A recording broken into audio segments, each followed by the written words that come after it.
पिछले महीने 29 तारीख को सरकार ने 59 चाइनीज ऐप्स पर बैन लगा दिया था। बैन किए गए इन ऐप्स में टिकटॉक, शेयर इट, लाइक जैसे ऐप्स थे जिनके इंडिया में करोड़ों यूजर्स थे।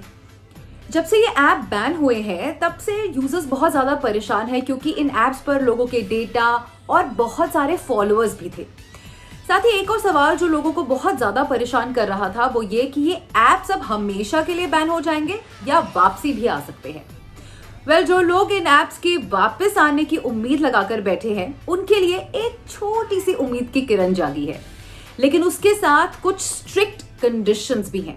तो क्या है वो स्ट्रिक्ट कंडीशंस जिसको फुलफिल करने के बाद शायद इन ऐप्स की वापसी पॉसिबल हो सकती है? तो आज इस टेक टॉक के वीडियो में मैं आपको यही बताऊंगी। As you know कि गवर्नमेंट के एक इंटरिम ऑर्डर के जरिए इन 59 चाइनीज ऐप्स पर बैन लगाया गया था।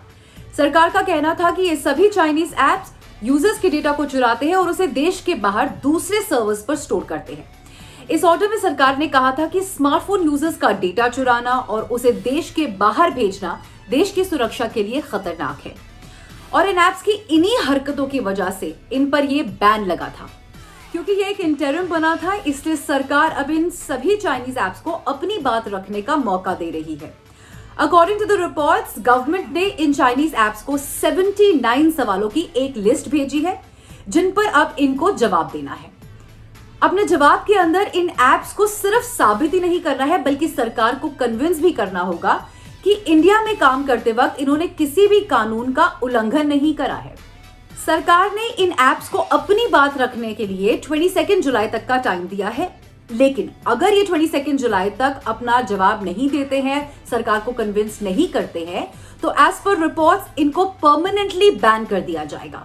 यानी it's kind of a do or die situation for these apps. या तो आप गवर्नमेंट को कन्विंस कर लीजिए और ये साबित कर दीजिए कि इंडिया में काम करते वक्त आपने कुछ भी गलत नहीं करा है, या फिर आपको लाइफ टाइम बैन फेस करना पड़ सकता है।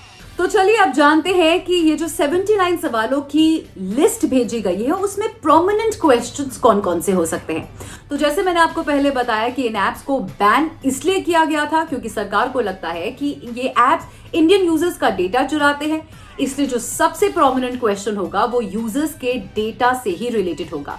इन ऐप्स को सरकार को बताना होगा कि यूजर्स का जो डेटा है उसके साथ वो क्या करते हैं और उसे कहां पर स्टोर करते हैं। इसके साथ ही ऐप्स के ओरिजिन और पेरेंट कंपनी के बारे में भी सवाल पूछे गए हैं।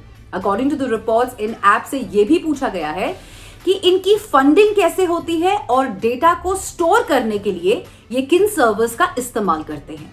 तो ये ऐप्स जो भी जवाब देंगे उनको एक स्पेशल कमेटी को भेजा जाएगा जिसके बाद ही सरकार इन ऐप्स के ऊपर कोई फाइनल डिसीजन ले पाएगी।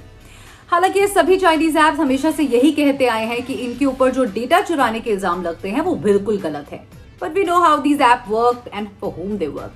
आखिर कोई चोर चोरी करके ये थोड़ी ना कहता है कि मैंने चोरी की है। वैसे पिछले साल जुलाई में भी टिकटॉक और कुछ और दूसरे ऐप्स को सरकार ने एक नोटिस भेजा था जिसमें करीब 24 सवाल थे।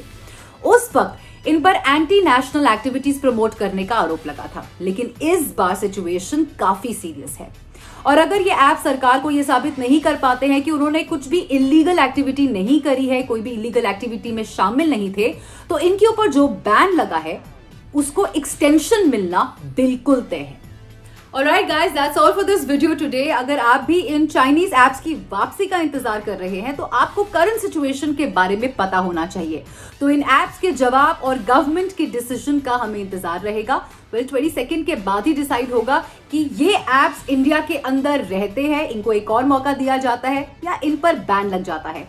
आप भी प्लीज कमेंट बॉक्स पर लिख के बताइएगा कि क्या आप चाहते हैं कि ये जो ऐप्स है वो इंडिया में बैन हो जाए या इनको एक मौका और मिले। अपने कमेंट्स कमेंट बॉक्स पर जरूर लिखकर बताइएगा एंड अगली वीडियो तक के लिए गुड बाय। एबीपी न्यूज आपको रखे आगे।